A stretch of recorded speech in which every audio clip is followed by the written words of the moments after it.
Welcome to BPSC maker. दोस्तों आज 1 अक्टूबर 2021 और 1 अक्टूबर 2021 से संबंधित बिहार करंट अफेयर्स और साथ ही राष्ट्रीय और अंतर्राष्ट्रीय घटनाओं सहित करंट अफेयर्स के जितने भी प्रश्न बनेंगे वो सभी मैं आपको इस वीडियो में बताऊंगा।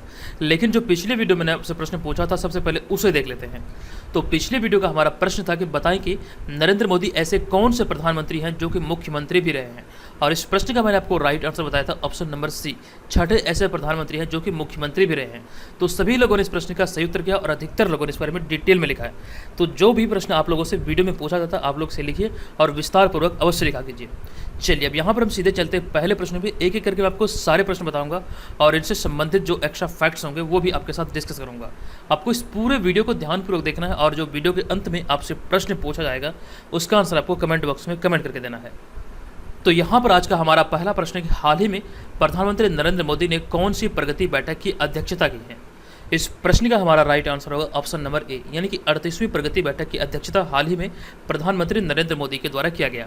अब आपको इस प्रश्न के बारे में कंप्लीट जानकारी दे दूं कि हाल ही में प्रधानमंत्री नरेंद्र मोदी ने 38वीं प्रगति बैठक की अध्यक्षता की है और 7 राज्यों में 50,000 करोड़ रुपए की अलग अलग परियोजनाओं की समीक्षा की है। तो दोनों यहाँ से आपको याद रखना है। अब यहाँ पे देखिए चर्चा हो रही है 7 राज्यों की, तो ये 7 राज्य कौन कौन से इस वाले पॉइंट में आप यहाँ पर देख सकते हैं।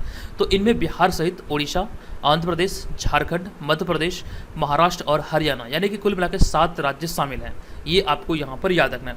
अब यहाँ पे देखिए इसी बैठक में यहाँ पर लिखा गया है कि प्रधानमंत्री कार्यालय यानी कि पीएमओ की ओर से जारी एक बयान के मुताबिक प्रधानमंत्री मोदी ने इस बैठक में 8 परियोजनाओं की समीक्षा की है। तो ये आपको यहाँ पर याद रखना जो कि 7 राज्यों में 50,000 करोड़ रुपए की जो मतलब कि ये अलग अलग परियोजना शामिल है। तो इनमें मतलब कर सकते हैं 8 परियोजनाओं की समीक्षा की गई है। ये आपको यहाँ से याद रखना है। अब ये 8 परियोजनाओं में किन किन क्षेत्र से जुड़े हुए हैं इस वाले पॉइंट में आप देख सकते हैं। तो इनमें से 4 परियोजनाएं रेल मंत्रालय से संबंधित है, जबकि 2 ऊर्जा मंत्रालय से और एक परियोजना सड़क परिवहन व राजमार्ग मंत्रालय और नागरिक उड्डयन मंत्रालय से जुड़े हुए हैं। तो ये संबंधित जानकारी यहाँ से आप याद रखिए। ये 38वीं प्रगति बैठक की अध्यक्षता हाल ही में प्रधानमंत्री नरेंद्र मोदी के द्वारा किया गया था।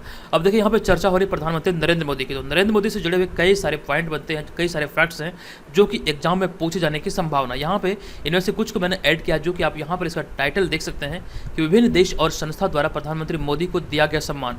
यहाँ से कई बार आपके एग्जाम में प्रश्न पूछे गए हैं, तो तमाम वो जानकारी को यहाँ पे मैंने ऐड किया जो कि बहुत ही ज़्यादा इंपॉर्टेंट है। तो सभी को हम लोग यहाँ पर देख लेते हैं।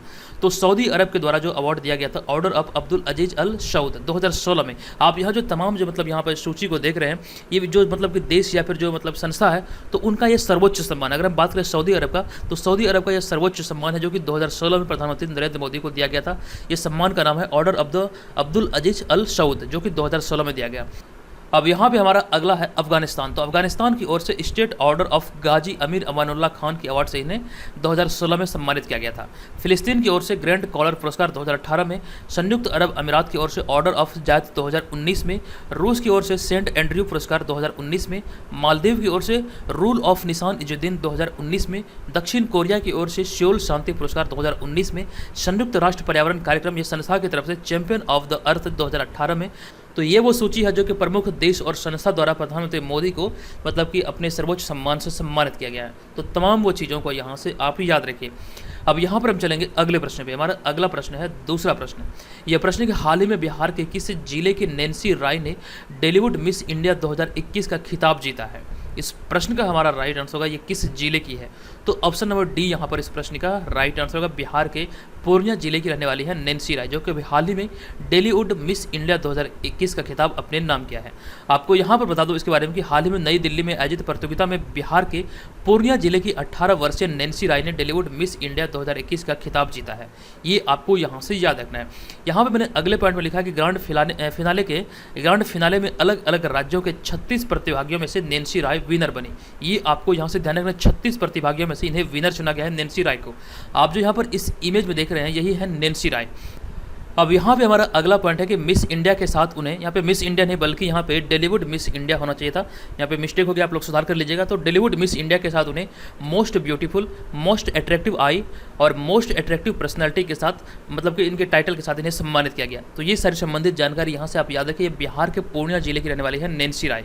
ठीक है, तो ऑप्शन नंबर डी यहाँ पर इस प्रश्न का राइट आंसर होगा। अब यहाँ पर हम चर्चा कर रहे हैं बिहार के पूर्णिया जिले की। तो पूर्णिया जिला बिहार में कहाँ पर पड़ता है और इनसे संबंधित कई सारे प्रश्न मैप से भी बन सकते हैं।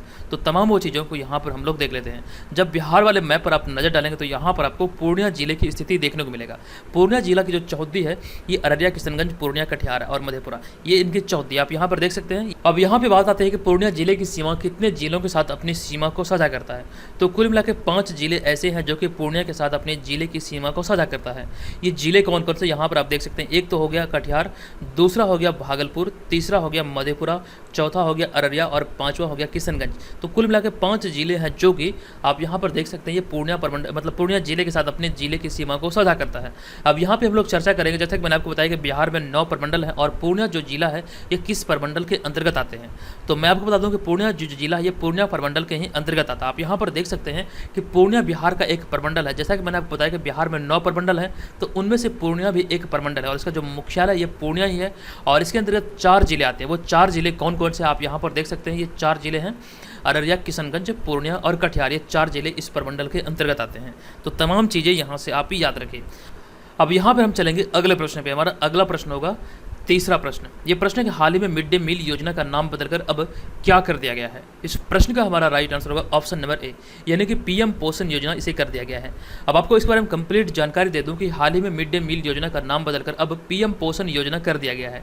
ये आप यहाँ से याद रखेंगे। अर्थात सरकारी और सहायता प्राप्त स्कूलों में राष्ट्रीय मध्याह्न भोजन योजना अब पीएम पोषण योजना के नाम से जाने जाएगी। यानी कि मिड डे मील योजना को अब यहाँ पर पीएम पोषण योजना के नाम से जानी जाएगी और इसमें बाल वाटिका से लेकर के प्राथमिक विद्यालय के स्तर के विद्यार्थियों को कवर किया जाएगा। ये आप यहाँ से ध्यान रखेंगे। अब यहाँ पे मैंने देखिए अगले पॉइंट में एक और पॉइंट को ऐड किया कि प्रधानमंत्री नरेंद्र मोदी के नेतृत्व में हुई आर्थिक मामले की मंत्रिमंडल समिति की बैठक में इस प्रस्ताव को मंजूरी दिया गया है। और फिर यहाँ पे हमारा जो अगला पॉइंट है कि यह योजना अगले 5 वर्षों यानी कि 2021-22 से 2025-26 तक के लिए है और जिसमें कि 1.31 लाख करोड़ रुपए खर्च आएगा। ये ध्यान रखें।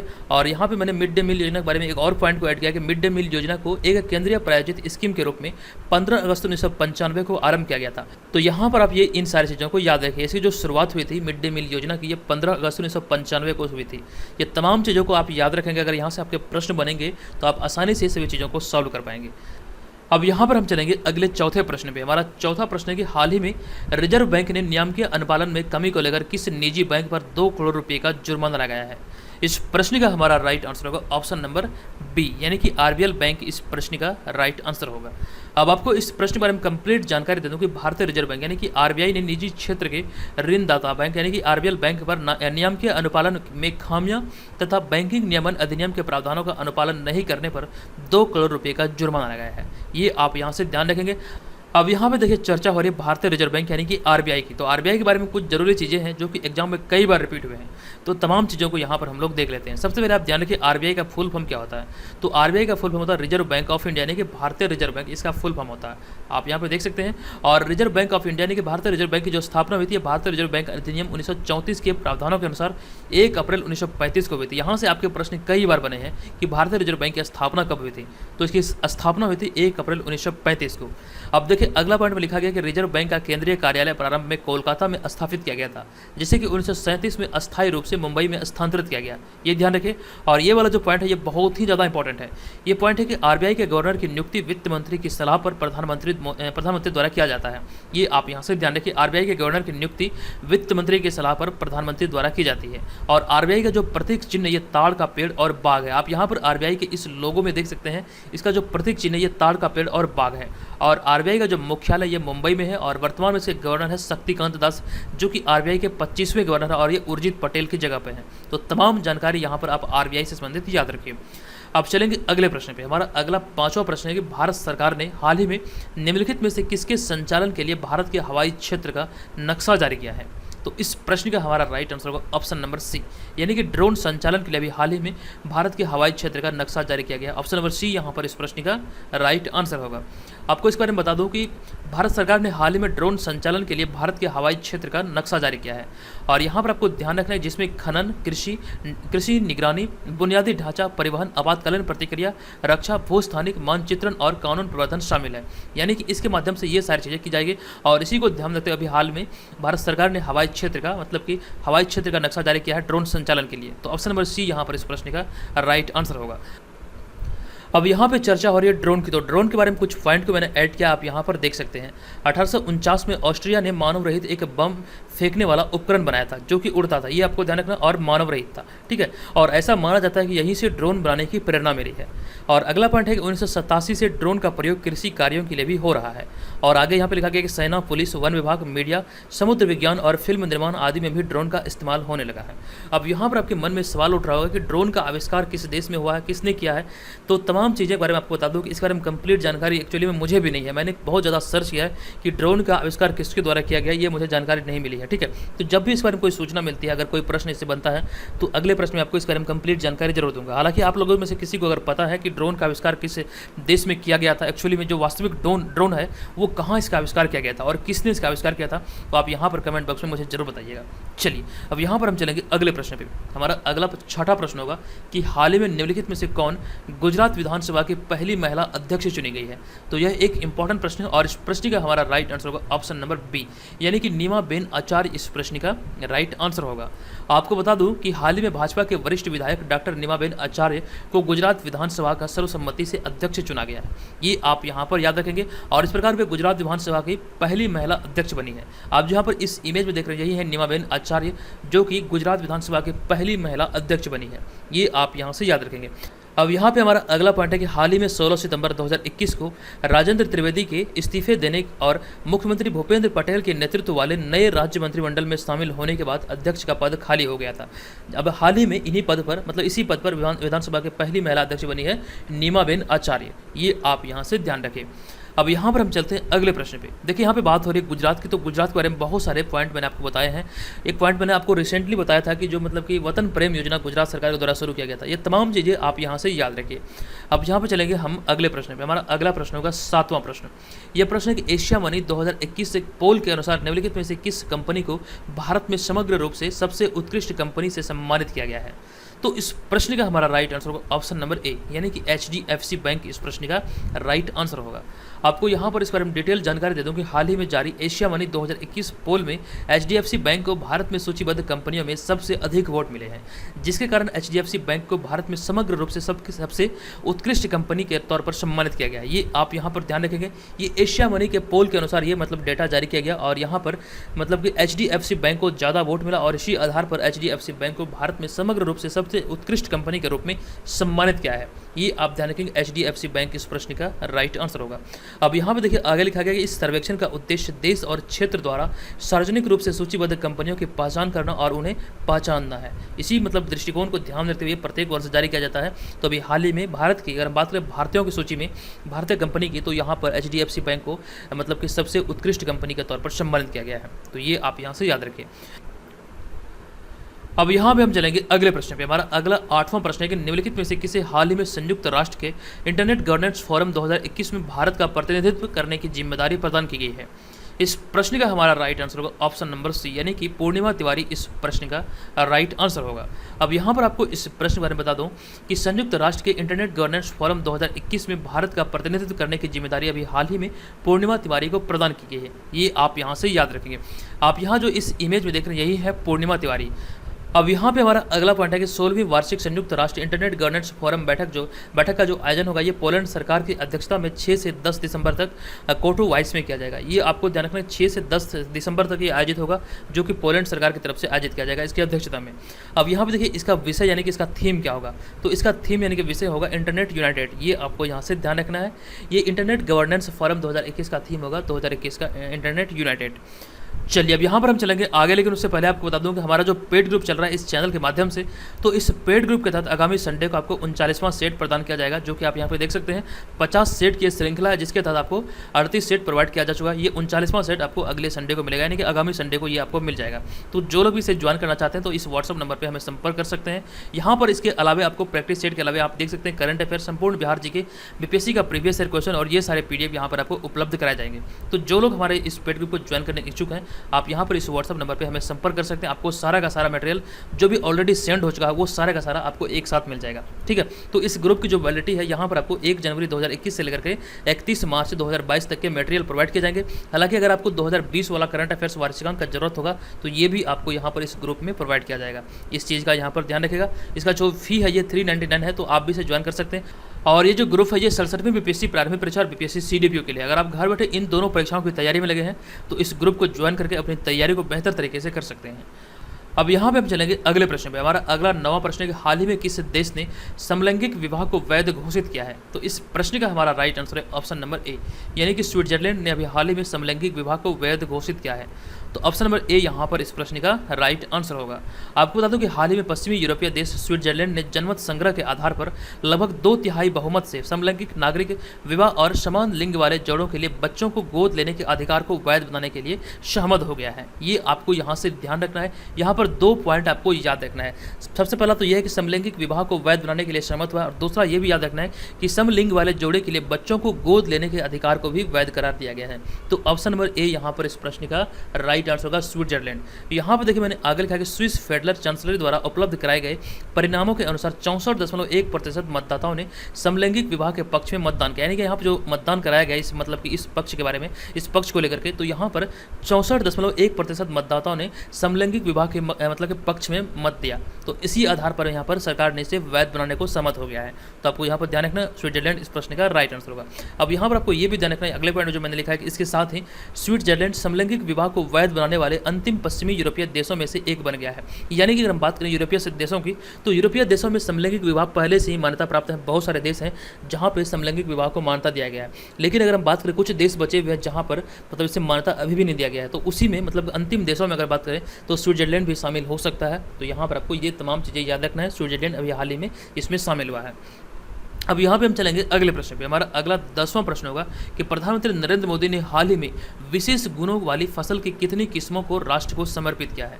इस प्रश्न का हमारा राइट आंसर होगा ऑप्शन नंबर डी, यानी कि 35 किस्मों को राष्ट्र को समर्पित किया गया है। आपको बता दूं कि हाल ही में प्रधानमंत्री नरेंद्र मोदी ने वीडियो कॉन्फ्रेंस के माध्यम से विशेष गुणों वाली फसल की 35 किस्मों को राष्ट्र को समर्पित किया है, और इन किस्मों से कुपोषण की समस्या के उन्मूलन और फसलों को संरक्षित करने में मदद मिलेगी। ये आपको यहाँ से ध्यान रखना है। अब यहाँ पे देखिए मैंने आगे लिखा कि भारतीय कृषि अनुसंधान परिषद संस्थान ने जलवायु परिवर्तन और कुपोषण की चुनौतियों से निपटने में सक्षम विशेष गुणों वाली फसल किस्मों को विकसित किया है। तो ये आप यहाँ से ध्यान रखें। अभी जो इसे विकसित किया गया है ये भारतीय कृषि अनुसंधान परिषद संस्थान के द्वारा विकसित किया गया है। अब इनमें से कौन कौन से शामिल है, यानी कि जो विशेष गुणों वाले फसलों के किस्म जारी किया गया, मतलब इसके जो बीज जारी किए गए, तो इनमें से कौन कौन से शामिल है आप यहाँ पर देख सकते हैं। तो इनमें सूखे को बर्दाश्त करने वाले चने की किस्म, अरहर, सोयाबीन की जल्दी पकने वाली किस्म, चावल की प्रतिरोधी किस्में, और गेहूँ, बाजरा, मक्का, चना। अब यहाँ पे अगला है विनोमा, कुट्टू, विंगेट बिन और भावा बिन आदि की जैविक किस्में शामिल है। तो ये सभी इसमें मतलब राष्ट्र को समर्पित किया गया। आप यहाँ पर देख सकते हैं ये विनोमा, कुट्टू, विंगेट बिन, भावा बिन ये क्या है एक्चुअली मुझे भी नहीं पता, लेकिन ये सारी चीज़ें आप यहाँ से याद रखिए। अब यहाँ पर हम चलेंगे अगले प्रश्न पे। हमारा अगला प्रश्न होगा 11वां प्रश्न। ये प्रश्न हाल में यानी कि सितंबर 2021 में किस देश के ऑलराउंडर क्रिकेट खिलाड़ी मोइन अली ने टेस्ट से संन्यास की घोषणा की है? इस प्रश्न का हमारा राइट आंसर होगा मोइन अली जो खिलाड़ी हैं ये इंग्लैंड के क्रिकेट खिलाड़ी हैं। तो ऑप्शन नंबर बी इस प्रश्न का राइट आंसर होगा। तो हाल ही में इंग्लैंड के ऑलराउंडर क्रिकेटर मोइन अली ने टेस्ट से संन्यास की घोषणा की है। आप जो यहाँ पर इस इमेज में देख रहे हैं यही है मोइन अली। वे 7 वर्षों से अपने देश यानी कि इंग्लैंड के लिए टेस्ट खेल रहे थे, और मोइन अली ने 7 साल पहले 12 जून 2014 को श्रीलंका के खिलाफ लॉर्ड्स के मैदान में अपने टेस्ट करियर का आगाज किया था, यानी कि अपने टेस्ट करियर की शुरुआत की थी। अर्थात ये टेस्ट का डेब्यू मैच इसका था 12 जून 2014 को श्रीलंका के खिलाफ। तो ये आप यहाँ से ध्यान रखेंगे। वह इंग्लैंड के लिए अब तक 64 टेस्ट मैच खेलकर 2914 रन बनाए हैं और 115 विकेट झटके हैं, और टेस्ट क्रिकेट में उनका सर्वोच्च स्कोर 155 रन नाबाद है। तो ये तमाम चीज़ें याद रखेंगे। यहाँ पर सब जो ज़्यादा इंपॉर्टेंट है ये आपको याद रखना, ये इंग्लैंड के क्रिकेट खिलाड़ी जो कि अभी हाल ही में संन्यास लेने की घोषणा की है, और इसके जो कुछ रिकॉर्ड है वो आप याद रखेगा, और इसका डेब्यू मैच है जो वो तमाम चीज़ों को यहाँ से आपको याद रखना है। अब यहाँ पे हम बात कर रहे हैं क्रिकेट की। तो क्रिकेट की जो सर्वोच्च संस्था ये आईसीसी। तो आईसीसी का जो फुल फॉर्म होता है ये होता है इंटरनेशनल क्रिकेट काउंसिल। ये सबसे पहले आप यहाँ पर ध्यान रखें। आईसीसी अगर हम मोटो की बात करें, आईसीसी का मोटो या फिर आईसीसी का सिद्धांत क्या है, तो अच्छाई के लिए क्रिकेट इसका सिद्धांत है। और आईसीसी की स्थापना हुई थी 15 जून 2009 को। आईसीसी का मुख्यालय दुबई संयुक्त अरब अमीरात में है, और इसमें 106 सदस्य देश शामिल हैं, और आईसीसी की आधिकारिक भाषा यह है अंग्रेजी। और वर्तमान में आईसीसी के जो चेयरमैन है यह है ग्रेग बार्कले जो कि न्यूजीलैंड के हैं, और अभी वर्तमान में जो इसके सीईओ है यह जोफ एर्लाडिस और ये ऑस्ट्रेलिया के हैं। अब यहाँ पर मैं आपको एक पॉइंट बता दूं कि इससे पहले यानी कि जो जोफ एर्लाडिस जो आईसीसी के सीईओ हैं, इससे पहले मनु साहनी इसके सीईओ थे, लेकिन मनु साहनी के इस्तीफा के बाद अभी हाल ही में जोफ एर्लाडिस मतलब कि आईसीसी के सीईओ बने हैं। तो ये तमाम चीज़ें याद रखिए। हालांकि ये जो प्रश्न है ये थोड़ा पुराना है, लेकिन इसे मैंने यहाँ पर ऐड कर दिया क्योंकि ये मुझसे छूट गया था। आपको बता दूं कि 26 सितंबर 2021 को भारत के समाज सुधारक और शिक्षाविद ईश्वर चंद्र विद्यासागर की 201वीं जयंती मनाई गई थी। ये आपको यहाँ से याद रखना है। आपको बता दूं कि ईश्वर चंद्र विद्यासागर का जन्म 26 सितंबर 1820 को पश्चिम बंगाल में हुआ था। ये आप याद रखेंगे। और 1939 में उन्हें संस्कृत और दर्शन में विशेषज्ञता के लिए विद्यासागर की उपाधि दी गई थी। ये आपको पॉइंट याद रखना है कि 1839 में उन्हें विद्यासागर की उपाधि से सम्मानित किया गया था।